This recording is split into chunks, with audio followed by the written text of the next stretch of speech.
Salut à tous et à toutes, on se retrouve pour la suite de cette série en mode pro cycliste avec notre coureur. Et du coup dans cet épisode on va aller attaquer la suite de cette troisième saison et on va aller faire notamment les championnats de France du chrono et ce sur route, et on va aller voir si on est capable d'aller chercher notre premier titre de champion de France au moins sur le chrono, et ensuite on ira faire le tour d'Autriche et ses 5 étapes. Bon, la vidéo risque d'être assez courte, mais l'objectif dans cette vidéo ça va être de faire les meilleurs résultats possibles. On peut voir qu'après les championnats nationaux on va se mettre en repos, c'est à dire que la forme risque de pas être optimale sur le tour d'Autriche, mais on essaiera quand même de bien gérer. Et du coup là on va partir directement sur ce 20e épisode pour les championnats de France du chrono, et on espère avoir une belle note sur ces championnats de France du chrono pour essayer de nous imposer. On peut voir qu'on est classé comme le grand favori à peu près avec Rémi Cavagna. Notre objectif aujourd'hui ça va être de le battre et on va se retrouver au départ pour voir quelle est notre note, en espérant qu'elle soit positive parce que ça serait incroyable déjà de commencer la vidéo avec un titre de champion de France. On va s'élancer avec notre coureur sur ce chrono. Oh, la note de fou, première note de fou, j'ai l'impression sur des championnats de France. Et on a un objectif de quoi? On a un objectif de remporter la course. On va donc essayer de réussir l'objectif et de amener le champion de France chez nous, et on va se retrouver directement au premier intermédiaire, c'est-à-dire à la Roche-Baignard, en espérant avoir réalisé une bonne première partie de course. Pour l'instant Ethan Scherer est exceptionnel sur ce chrono, il a signé le meilleur temps avec plus d'une minute d'avance à l'arrivée sur Eddie le 8-12. Maintenant Alexis Goujard a même mis la raclée à Ethan Scherer, c'est-à-dire qu'il va sûrement faire un gros temps, et on va aller voir de combien de temps on va se faire battre le temps d'Ethan Scherer. Mais avant d'aller voir de combien de temps il va se faire battre par Alexis Goujard, on va aller voir déjà le temps qu'on va réaliser au premier inter et si on est capable de battre Alexis Goujard ou pas. On n'est pas parti très fort sur ce chrono. On peut voir que pour l'instant c'est Alexis Goujard qui est en tête devant Victor Lafay qui a fait un début de Tour de France exceptionnel, et nous aussi le deuxième temps à 25 secondes d'Alexis Goujard. Bon, pour l'instant on n'est pas parti hyper vite sur ce chrono et ça se voit avec l'écart qu'on a par rapport à Alexis Goujard, mais maintenant on va aller voir au deuxième inter si on s'est rapproché ou pas un peu. En tout cas 25 secondes c'est énorme. Du coup l'objectif maintenant ça va être que l'écart diminue au deuxième inter où on va essayer d'être un peu mieux. Cavagna n'est pas dans un grand jour aujourd'hui parce que derrière il a signé le 16e temps, 1 minute 31 minutes. Quel va être notre temps au deuxième inter? On est premier et on met 57 secondes à Alexis Goujard. On lui a mis une mine entre le premier et le deuxième inter, je sais pas ce qui nous est arrivé, en tout cas on lui a mis une mine de l'espace. Et maintenant on va aller voir quel va être notre temps à l'arrivée, mais pour l'instant il est en train de faire un chrono de titan et on a même rattrapé Julien Alaphilippe et presque Benjamin Thomas, c'est à dire que les écarts par rapport à eux sont assez énormes. On arrive dans la dernière bosse dans ce final de ces championnats de France, on va tout donner dans cette bosse. On vient de rattraper Julien Alaphilippe qui est maintenant derrière nous. Est-ce qu'on va être capable de rattraper Bento? Ah, je sais pas si on va être capable de rattraper Bento, mais là ce chrono est exceptionnel. Est-ce qu'on va aller chercher notre premier titre de champion de France du chrono? Je sais pas. L'année dernière malheureusement on n'avait pas réussi à aller en chercher avec notre coureur sur le Pro Cyclist 2.0 alors qu'il avait des stats de fou. Est-ce que là on va réussir à aller en chercher un sur est-ce que là on va réussir à aller chercher le titre justement sur ce troisième saison? On va voir ça. En tout cas Alexis Goujard pour l'instant avait le meilleur temps. Ah ouais, mais nous peut-être qu'on est en train de tout donner, peut-être qu'on est en train d'un peu trop donner. On donne tout ce qu'on a en tout cas jusqu'à la ligne et on met 1 minute 16 au deuxième, et du coup Alexis Goujard, Julien Alaphilippe qui est arrivé derrière nous termine 7ème, et Rémi Cavagna il a fait une grosse fin. Oh, il était deuxième à 27 secondes au deuxième temps intermédiaire, j'avais pas vu du tout ça. Est-ce qu'à l'arrivée il va nous dépasser? Est-ce qu'il va signer un meilleur temps que nous? Je disais qu'il était pas fou tout à l'heure. Cavagna, il signe un deuxième temps derrière nous à 30 secondes et on va s'imposer sur ces championnats de France. Bon, il y a les podiums de Liège-Bastogne-Liège, ça c'est un peu bégué, mais on s'impose magnifiquement sur ces championnats de France. C'est-à-dire que sur tous les chronos de cette fin de troisième saison, mais également du début de la quatrième, on va avoir le maillot de champion de France sur le dos, et du coup on remporte 15 points avec cette victoire sur ce chrono des championnats de France. Et maintenant on va se retrouver directement pour les championnats de France en ligne. On va se retrouver dès le départ, on va voir quel rôle et quel objectif nous fixe le directeur sportif, même si on risque d'être électron libre parce qu'on n'aura pas parce qu'on n'a pas d'équipier clairement. Mais du coup on peut voir que maintenant dans le truc des maillots, on a notre premier maillot débloqué avec celui de champion de France du chrono. L'objectif ça va être de tous les obtenir d'ici à la fin de ce Pro Cyclist, mais ça va, on a encore le temps. Et là on va se retrouver directement au départ des championnats de France sur route où on va voir quelle est notre note. On est au départ des championnats de France sur route et on a un moins sur ces championnats de France sur route. On a un objectif on a plutôt un rôle de puncher outsider. On doit se montrer en échappée 85 km dans les 170 derniers kilomètres. On va essayer du coup de réaliser ce que nous demande le directeur sportif, et on va se retrouver sur cette course directement dans le final, en espérant pourquoi pas que l'échappée aille au bout, comme ça avait été le cas par exemple la saison dernière sur la course en ligne. Bon, ça risque d'être différent cette saison, mais par contre si l'échappée va au bout, ça serait une dinguerie pour nous, et je pense qu'on aurait largement l'opportunité de nous imposer, parce que l'année dernière on n'était pas trop en forme, c'est-à-dire et en plus de cela on n'avait pas encore 74 axels, c'est-à-dire que nos stats étaient un peu inférieures, mais là du coup on va essayer de faire le meilleur résultat possible, et on va se retrouver directement dans le final de cette course. Les championnats de France sont terminés pour nous avec notre coureur, vu qu'on vient de se faire attraper par le peloton à 24 km de l'arrivée. Bon, on a fait des bons championnats de France du chrono en allant chercher la win, mais malheureusement sur ce en ligne on n'ira pas chercher la victoire. On a au moins largement réussi l'objectif d'échapper en faisant 140 km sur les 85 qu'on devait faire, et maintenant on va se mettre sur la ligne d'arrivée, c'est-à-dire à Saint-Armand-les-Eaux, et on va voir qui c'est qui va être le nouveau champion de France en ligne. Les premiers sont en train d'arriver sur ces championnats de France et on va aller découvrir qui c'est qui va être le nouveau champion de France. Et ça va être Christophe Laporte pour la Jumbo-Visma qui va être nouveau champion de France. Il s'impose sur ces championnats de France devant Clément Venturini et Hugo Page. Ensuite on a Le Cros qui termine 4ème et Anthony Turgis 5ème. Ça s'est joué plutôt entre les sprinters. Sur cette course, nous malheureusement on s'est un peu relevé dans le final, on n'avait plus rien à jouer. Et surtout qu'on a largement réussi l'objectif qui nous était fixé. Aujourd'hui et maintenant on va partir directement pour le Tour d'Autriche et directement pour la première étape qui il me semble être un prologue. Et on va du coup nous découvrir pour la première fois avec notre maillot de champion de France sur le dos, en espérant qu'on réalise un bon temps et en espérant qu'on ait une bonne note. Mais on va aller voir ça directement au départ de ce chrono qui risque d'être compliqué pour nous parce que la forme va lourdement baisser avec ces 2 semaines de repos d'affilée. On va s'élancer avec notre coureur sur cette première étape de ce Tour d'Autriche. On peut voir que la note est folle sur cette première étape. On va nous voir pour la première fois avec le maillot de champion de France et on a pour objectif de terminer dans le top 10 de l'étape. On peut le découvrir ici, le maillot de champion de France, mais on va le voir directement après au départ de cette course. Le +3 va nous aider sûrement à faire un résultat convenable, mais on peut voir et on peut découvrir le maillot de champion de France sur nos épaules. Ah ouais, le maillot de champion de France il est pas mal stylé. En tout cas là on va imposer un gros tempo dans les moments les plus durs de cette montée. Là on va tout donner dans ces derniers mètres. On signe le 15ème temps à 5 secondes. Bon ça c'est ingérable ces types de chronos, je sais pas comment on fait pour les gérer. En tout cas on a signé le 16ème temps à 5 secondes et on termine du coup combien? On termine 16ème. Non mais c'est à peu près logique quand même quand je réfléchis, mais du coup on termine même pas, on termine 18ème de ce chrono. On devait faire top 10, c'est à dire qu'on remporte 0 points malheureusement après cette première étape. Et maintenant on va aller attaquer la deuxième étape. Ensuite la troisième étape ça sera à peu près de la plaine également. La quatrième étape ça sera un peu vallonné. Et la dernière étape ça sera une étape de montagne, mais du coup on va aller voir directement la start list de cette course pour découvrir quels vont être nos adversaires. On peut voir la start list de ce Tour d'Autriche. On aura donc du Giovanni Aleotti pour la Astana. On aura du Lennart Kamna qui fera sûrement augure de grands favoris pour la Borans-Greux. Ensuite on aura Warren Barguil pour une équipe. On va pas dire le blast parce qu'il est clairement compliqué. On aura également du Eric Feder, on aura du Corbin Strong, du Derek G pour la Israël, Derek G qui a fait un Giro de fou furieux en IRL. Ensuite voilà, pas mal de mecs un peu intéressants. On aura du Teutenberg pour la Radnet, on aura du Damien Howson pour la Q36, voilà, des petits coureurs intéressants, mais je pense qu'un bon général est largement cherchable et on va aller voir justement au départ de la deuxième étape quel rôle et quel objectif nous fixe le directeur sportif sur ce tour, parce que je pense que ça risque d'être un rôle pas mal intéressant. On est au départ de la deuxième étape de ce Tour d'Autriche. Évidemment on a une excellente note sur cette deuxième étape qui est cohérente, qui est plutôt cohérente par rapport à la première étape, vu qu'on a un beau -3, on a un petit rôle d'électron libre. On va voir si on est capable j'allais dire de faire un bon résultat sur cette étape, mais avec le -3 ça va être dur. En plus avec la forme qui a baissé ça va être dur également. Et on va se retrouver du coup directement dans le final de cette deuxième étape et de cette première étape en ligne. Et l'objectif sur cette étape ça va être pourquoi pas de faire un résultat convenable. On est dans les 5 derniers kilomètres sur cette troisième étape, sur cette deuxième étape, excusez-moi, du Tour d'Autriche. Je vais un peu trop vite en besogne et du coup on va voir quels sont les coureurs qui vont performer sur cette deuxième étape. Bon nous malheureusement la forme elle est pas présente, mais de toute façon je l'avais annoncé tout à l'heure que la forme serait pas présente sur la suite de ce Tour d'Autriche, mais on espère au moins avoir des notes convenables, hein, parce que là même si la forme elle est pas présente, si on a des 0 ou peut-être grand max 1+1 ça peut être intéressant, mais là avec un -3 c'est assez compliqué. Et du coup on va lancer le sprint. Oh le sprint calamiteux qu'on va faire, mais du coup on va aller voir devant qui c'est qui va s'imposer sur cette étape, et ça va être Eric Fetter qui va la remporter cette deuxième étape et cette première étape en ligne du Tour d'Autriche, et il s'impose devant Casper Andersen qui était tout à gauche de la route.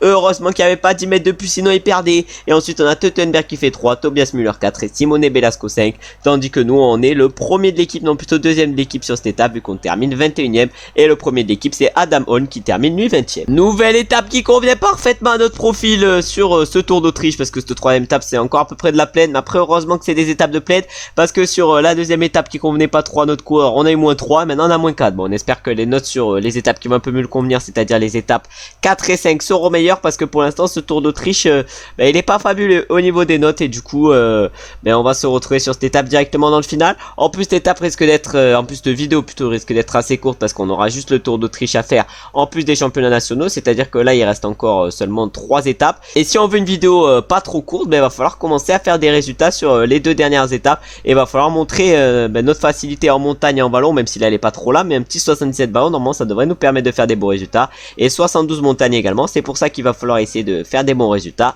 et cela commence pas directement avec cette troisième étape, même si je pense qu'on est peut-être capable de faire quelque chose. Le -4 nous fait mal, mais on espère au moins avoir des notes positives sur la suite de ce Tour d'Autriche et dès la 4ème étape. Mais là en attendant on va se retrouver du coup dans le final, où on devait se retrouver normalement il y a déjà 2 minutes à peu près. On est dans les 5 derniers kilomètres sur cette troisième étape. Et du coup on va voir ce qui se passe dans ces 5 derniers kilomètres. Et l'objectif évidemment ça va être de faire le meilleur résultat possible. Même si c'est pas une étape qui nous convient pas. Même si c'est pas une étape qui nous convient trop. Et même si on a un -4, va quand même falloir essayer de faire pourquoi pas un bon résultat alors qu'il reste encore 2 kilomètres. À 2 kilomètres on peut voir qu'à droite il y a les Israël qui sont pas placés de ouf. Non, qui sont plutôt bien placés. Oh, je dis n'importe quoi depuis tout à l'heure. Et sur cette fin de troisième étape, mais on va aller voir devant qui c'est qui va s'imposer. Nous, notre sprint, comme d'habitude, ne va pas être fabuleux, mais devant, ça va être Max Kenter qui va aller chercher la victoire. Je crois qu'il s'était imposé sur... non, il s'était pas imposé sur la deuxième étape. En tout cas, il s'impose sur cette troisième étape devant Simone Velasco et Itamar Einorm. Ensuite, on a David Ebomboy qui termine 4ème, Teutenberg 5ème. Et nous, on va terminer un peu plus loin sur cette étape, mais on va quand même réussir à aller chercher un top 20. On a en cherché, du coup, la 20ème place. Alors que le premier de notre équipe, c'est encore une fois Jorgensen, comme sur la deuxième étape. Et il va chercher la 16ème place. Et maintenant, on va se retrouver pour les 4ème et 5ème étapes de ce Tour d'Autriche, qui vont être des étapes normalement qui devraient convenir à notre profil. Et sur ces 4ème et 5ème étapes, on va espérer pourquoi pas avoir des notes un peu moins négatives, voire positives. Après 2 étapes, on n'était pas à notre avantage, évidemment. Sur cette 4ème étape, on tape un -5. On met en plus de cela un objectif de terminer en top 10 de l'étape avec un -5. Non mais vraiment le directeur sportif est bourré sur cette étape. Et évidemment qu'on va essayer de faire un bon résultat. Mais là le -5, mais c'est bon, on a un acharnement total sur nous. Sur ce Tour d'Autriche. Et la forme elle a jamais été aussi basse. Et les notes ont jamais été aussi cata. Bon heureusement on a été champion de France sur le début de la vidéo. C'est-à-dire que la vidéo sera moins convenable. Mais là avec des notes aussi catastrophiques, comment vous voulez que je fasse un gros résultat? Bon on sait pas. Mais on va se retrouver du coup sur cette étape directement au pied de la montée finale. Même peut-être un peu avant. Et l'objectif ça va être de résister parce que là le -5 risque d'être compliqué à tenir. Bon je voulais vous retrouver au pied de la montée finale et on s'y retrouve, mais malheureusement notre barre elle est complètement défoncée. Mais le -5 aujourd'hui nous a détruit avec notre coureur, c'est à dire que le top 10 va être clairement impossible à aller chercher aujourd'hui. Et on va se retrouver directement à l'arrivée pour voir qui c'est qui s'impose sur cette étape, alors que nous on a connu des difficultés énormes avec le -5. On va se retrouver justement directement à l'arrivée pour voir qui c'est qui s'impose. Il leur reste encore 800 mètres, à 400 mètres encore. On va les voir arriver, justement les voir arriver. Yannick Zolo, il y en a un qui est très fort, c'est Lennart Kamna, j'ai l'impression. Et oui, c'est Lennart Kamna qui remporte cette 4ème étape devant Casper Andersen. Ensuite, on a Barguil qui fait 3, Bob Jungels 4, Eric Fetter 5. Et nous, on a un objectif de top 10, mais on va finir bien au-delà du top 10. De toute façon, ça nous donne des objectifs de top 10 alors qu'on a -5. Bon, aucune logique.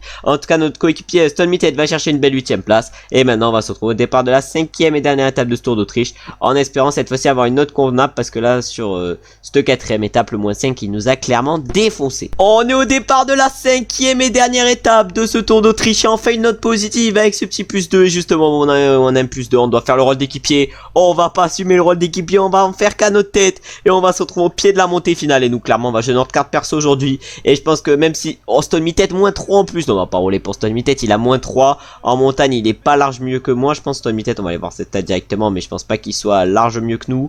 Ouais, il est quand même un peu meilleur avec son 76 montagne. Mais ça lui fait 74 avec le -2. Nous, ça nous fait 74 également avec le +2. Et en plus de ça, on a des meilleures notes physiques. Bon, je pense clairement on va jouer notre carte perso et on va essayer de bien gérer sur cette dernière étape où on va se retrouver directement au pied de la montée finale. On est au pied de la montée finale avec notre coureur. Bon, on peut voir qu'on a déjà perdu pas mal de barres d'énergie, c'est-à-dire que faire à notre sauce, ça va être compliqué aujourd'hui parce que malheureusement notre base verte est trop basse avec les mauvais résultats qu'on a fait et surtout avec la mauvaise forme qu'on a eu sur les dernières étapes, c'est-à-dire qu'il va falloir essayer de limiter la casse sur cette dernière étape du Tour d'Autriche. Bon, le +2 va peut-être nous aider à limiter la casse, mais moi qui voulais faire le leader, excusez-moi, Stone Mitted, il sera quand même un peu mieux que nous aujourd'hui. On espère qu'il va réussir à aller chercher un bon résultat, même si la forme elle est pas trop là pour lui sur cette dernière étape, même plutôt la note qui est pas trop là pour lui. Mais là du coup on a encore 86 dans le peloton et c'est en train d'exploser d'un peu partout par l'arrière. Ah ouais, par l'arrière ça explose de partout. Après si les mecs ils sont autant, ils ont une aussi petite barre verte que nous, ça m'étonne pas qu'ils craquent, alors que là c'est en train de craquer un par un par l'arrière. Ah ouais, mais là ça craque un par un. Maintenant c'est qui? C'est Ishibashi qui craque. On a Greimer qui est en dernière position. On n'a pas Oman. Maintenant c'est Prailer qui craque. Ah ouais, mais nous on est déjà dans les dernières positions avec notre coureur. C'est-à-dire qu'on n'aura pas tenu très longtemps, j'ai l'impression. Dans cette montée on va essayer de se replacer un peu, mais il va pas falloir se replacer de ouf. En tout cas notre barre jaune elle est assez convenable pour l'instant dans ce début de montée. On a encore 80 et en plus on a réussi un peu à se replacer en se replaçant vers les vers le 40e, 45e position, alors que devant c'est notre coéquipier Adam Holm qui est en train de rouler, mais là encore 14 km dans cette montée.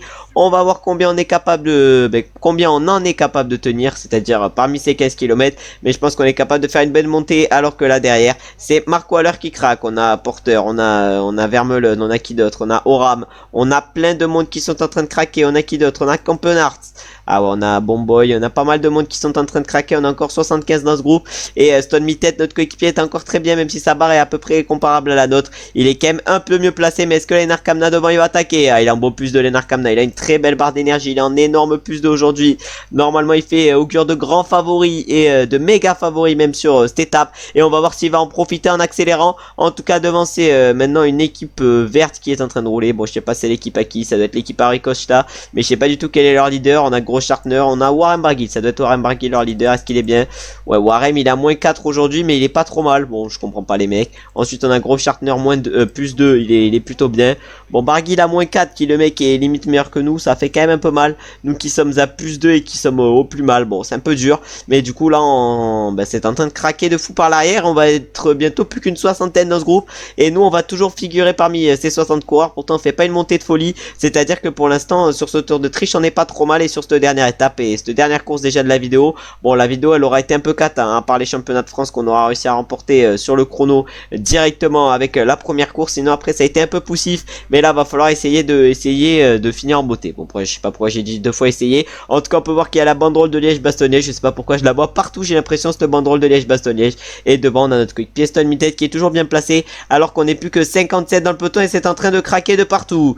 Ah ouais, ça craque de partout, on est plus que 38, on est maintenant plus que 37, c'est en train de craquer par l'arrière, c'est en train de craquer de fou par l'arrière. Ah ouais, ça craque un truc de malade mental, alors que nous Stone Mittet il est bien placé, mais devant il y en a 4 qui ont accéléré, il y en a 4 qui sont monstrueux, et ils vont sûrement aller s'imposer aujourd'hui. Nous il nous reste 8 km, et on va aller voir combien on termine sur cette étape, mais ça risque de pas être glorieux. Les premiers sont en train d'arriver sur cette dernière étape de ce Tour d'Autriche, et ça va être Lennart Kamna qui va s'imposer. Il a montré du coup qu'il était le plus fort, il s'impose devant Eric Fetter. Après ça termine un peu plus loin pour Simone Velasco et Sébastien Schoenberger, et ensuite c'est Jonas Gregard qui va chercher la 5e place. Bon, nous on va terminer un peu plus loin sur cette 5e étape, mais après le début de ce Tour d'Autriche nous a coûté cher pour cette 5e étape, parce que ce début de Tour d'Autriche nous a fait perdre de l'énergie, et du coup là maintenant on va se mettre en x8, et on va aller voir combien on termine sur cette 5e et dernière étape, et on termine du coup 22e, 2 places derrière notre coéquipier Stone Mittet qui a terminé 20e. Bon, on n'a pas trop mal géré cette montée, on va se retrouver directement pour les podiums de ce Tour d'Autriche, et pour voir le classement général, et un classement général qui risque normalement d'être remporté par Lennart Kamna, qui était très en forme au moment d'arriver sur ce Tour d'Autriche. Et on commence déjà avec les podiums de cette étape, où du coup Kamna s'est imposé à peu près au sprint avec Eric Fetter. Après il y a un large écart par rapport à ceux derrière, et au podium de Velasco, et du coup au classement général c'est à peu près le même que le classement de l'étape, parce que c'est Kamna qui s'impose devant Eric Fetter et Simone Velasco, et le premier français du classement général c'est Warren Barguil qui termine 10e. Ensuite au niveau du classement du meilleur grimpeur, là c'est Emil Herzog qui remporte le maillot cochonou. Au classement par points c'est Eric Fetter, et enfin au classement des jeunes c'est également Eric Fetter qui a fait quand même une belle course sur ce Tour d'Autriche, même s'il s'est fait battre au général et sur cette dernière étape par Lennart Kamna. Sur les autres étapes il avait été costaud, et du coup maintenant on va mettre suivant. On remporte 0 points avec cette dernière étape parce qu'on n'a pas fait le rôle d'équipier. On va se retrouver maintenant dans la prochaine vidéo pour le Tour de Wallonie, la Classica San Sebastian, et ensuite la Bemer Classic. On essaiera évidemment de faire des beaux résultats sur ces 7 courses, mais on verra ça dans la prochaine vidéo. Et comme d'habitude je remercie tous ceux qui ont regardé la vidéo jusqu'à la fin. J'espère qu'elle vous aura plu. Si elle vous a plu, n'hésitez pas à liker et à commenter pour me donner de la force. Bon, après cette vidéo elle était clairement pas top parce que les résultats ils ont pas été exceptionnels, malgré à part le titre de champion de France plutôt, on n'a pas fait de gros résultats, et on a été en difficulté sur le Tour d'Autriche parce que la forme a brusquement chuté vu qu'on est en période de repos. Et évidemment comme d'habitude n'hésitez pas à vous abonner et à mettre la cloche des notifications pour ne louper aucun épisode sur cette série ou sur une autre. Et j'espère évidemment comme d'habitude que vous avez passé une bonne journée, ou vous êtes en train de passer une bonne journée. On se retrouve maintenant très bientôt pour la suite de cette série et de ce mode pro cycliste. Ciao ciao ciao.